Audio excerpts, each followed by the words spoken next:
Okay, look, check it out. Ooh, ooh, ooh. See all the bubbles? See how jiggly? Like I drew a line so you can see how much it's risen. We're ready to roll here.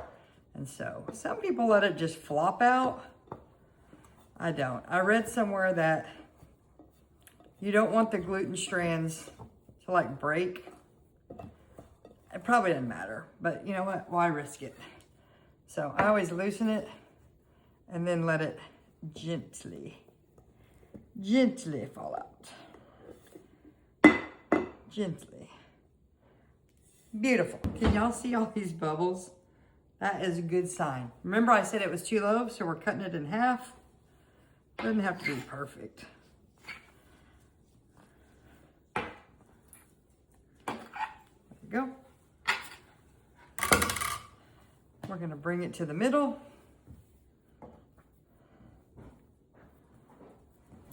Flip her over. Bring her to the middle. Flip her over. Then we're gonna do a little push and pull motion. Push and pull. Push and pull. Look at the bubbles. Y'all, that's exactly what we want. It's gonna be a good loaf of bread. Now, we're gonna put that over there. We're gonna do the same thing on this side. This one is a little bit bigger. We'll give this one to the kids. You can just tell by, look at these bubbles. Are you kidding me? Beautiful. We're gonna let this sit for 15 minutes. It's gonna relax, and then once it relaxes, this is called pre-shaping. And then once it relaxes, we'll flip it, we'll roll it, we'll put it in our bannetons, we'll put it in the fridge overnight, and we'll bake it in the morning. See you in 15 minutes.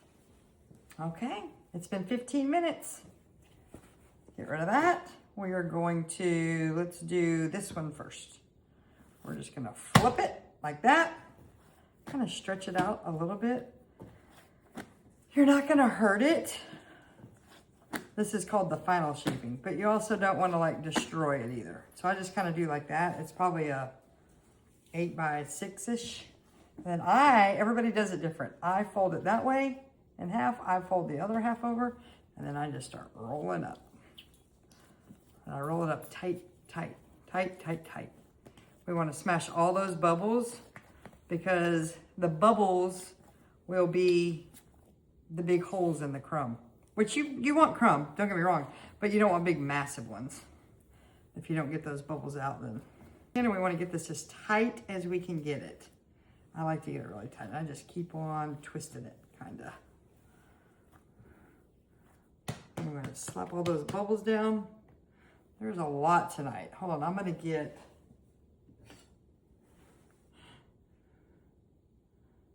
because those will all be like, you know, when it cooks. Because we're gonna flip this thing upside down in just a second. We don't wanna have all those bubbles. All right, we got our banneton. We're gonna put a tiny bit of rice flour in it so that when we put it in there, it doesn't stick. Flip it over. And I kind of pick it up and do that. And then we're gonna do our next one. Same process.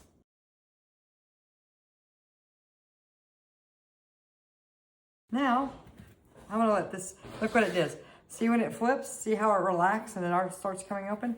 I'm gonna let it sit here for 30 minutes. Lots of people do not do this step. You do not have to do this step.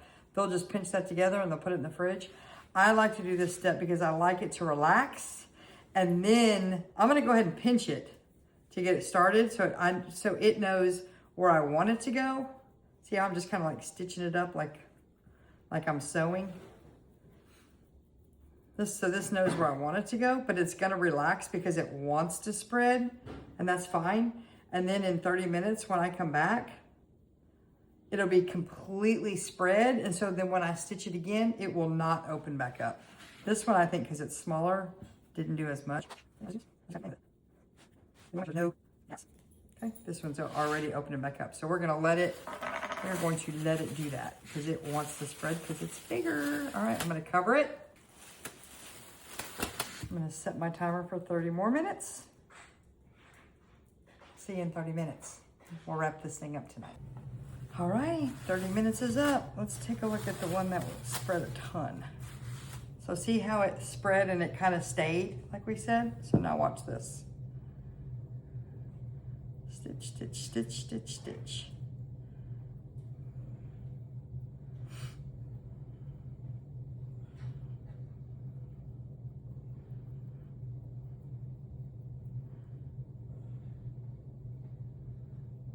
Looky there.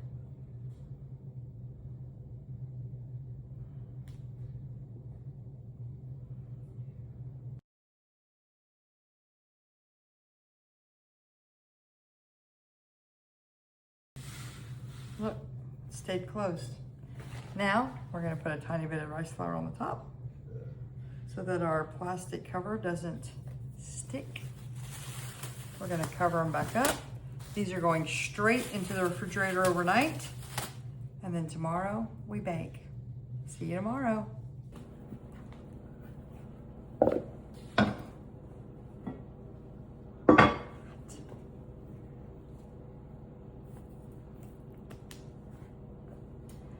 Definitely overcooked this bread. So I thought I underproofed or overproofed these, but maybe not. It's giving hope vibes.